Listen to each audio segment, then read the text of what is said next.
The show Hunter x Hunter will always be very special to me, because besides a little experiment with Death Note back in 9th grade and the Pokemon and Beyblade shows, it was my first real introduction to anime. I'm still a total newbie, but I've started to build my resume, absolutely devouring the first few arcs of One Piece and My Hero Academia. But one character that has always stuck with me is Gon Freecss, the protagonist of Hunter x Hunter. I think it's because in a lot of ways he was the typical shonen protagonist that I was expecting, that I had already seen in a lot of other media, but he's also not that at all.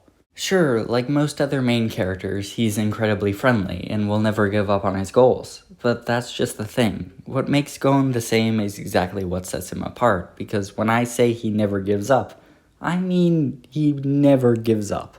And just how this character development came to be, as well as its impact on the show as a whole, is what I want to talk about today. I'm the Singing Hawk, and this is what makes Gon different, the consequence of a semi-normal protagonist. Togashi, the creator of Hunter x Hunter, or Hunter x Hunter, or Hunter vs. Hunter, I don't know, has stated that he wants the story to be about several different characters instead of just centering around Gon. In fact, in the most recent arc of the manga and the show, he's been kicked out of the story completely, with Kurapika, Jean, and Leorio taking on the bigger parts of the latest arcs.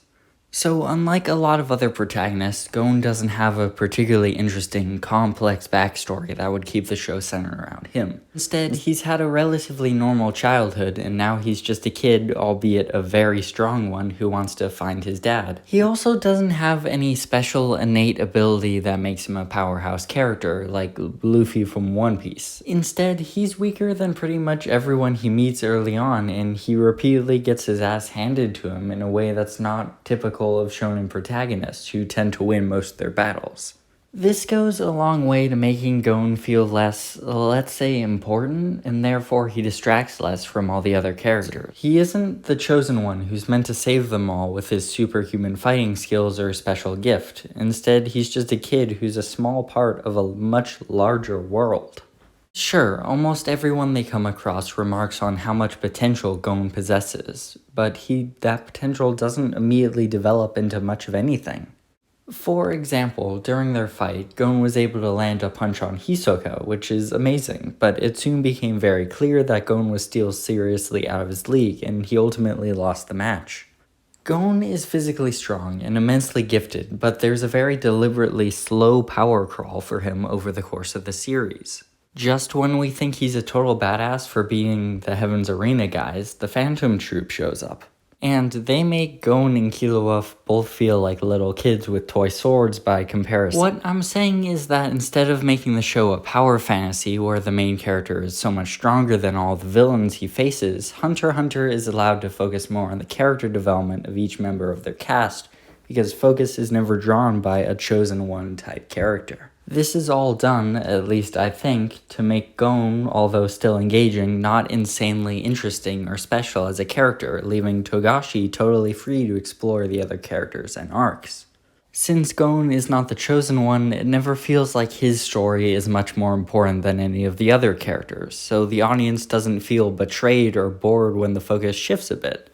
But this has a really interesting consequence that makes Gon different from other protagonists.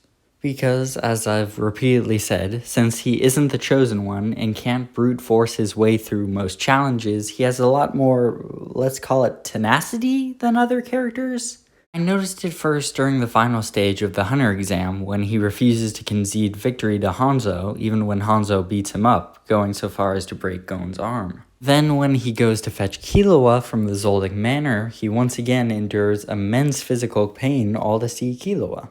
I like my friends too, but not that much, though they may be more than friends, I don't know. And finally, he literally gets his hands blown off during the Greed Island arc because it allows him to land a kick on Genthru. It was at this point that I realized that Gon wasn't just super enthusiastic or super dedicated like many protagonists before him.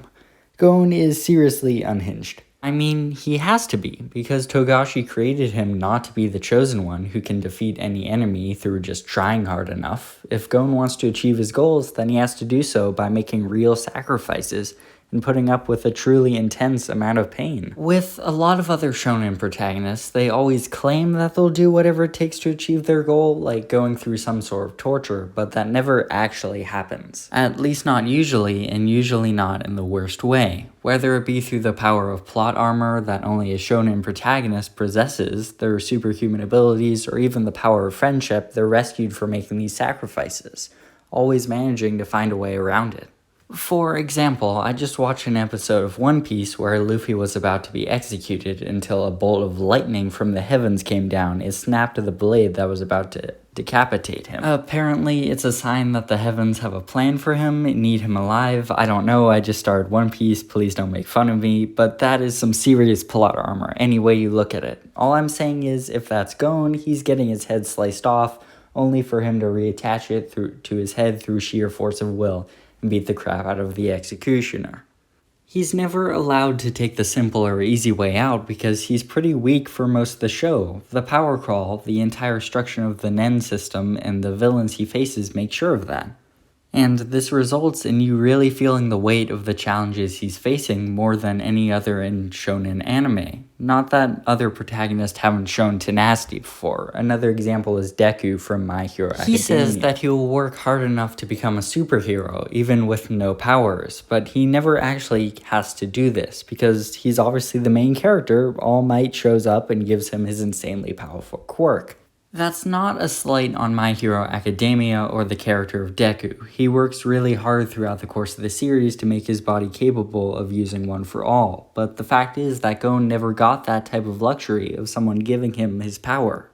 The only time he gets something like that is when he has to trade away his ability to use Nen, and that almost kills him. So, since he's relatively average, at least for an anime protagonist, but he still has to accomplish superhuman feats, we see much more tenacity than others before him. It really reaches psychotic levels of determination with Gon, because yeah, the fandom loves to throw around the idea that he's a psychopath, and I don't totally disagree. And this makes him so much more interesting than characters like Luffy or Goku, because for better or for worse, he's not all that special. This is reflected in the goal he pursues throughout the series. He doesn't want to become king of the pirates, or the best there ever was. Instead, he just wants to find his dad and become strong enough to impress him. Maybe a harder goal, knowing Gin. Even his best friend and companion, Killua, the secondary main character, doesn't have some giant goal that the series needs to focus on. He just wants to follow Gon, which instead of labeling them as the chosen ones, goes a long way to establishing the connection they share. And while Togashi might have initially done this to give other characters more of a spotlight, the result gives us a true breath of fresh air when it comes to shonen anime. Thank you.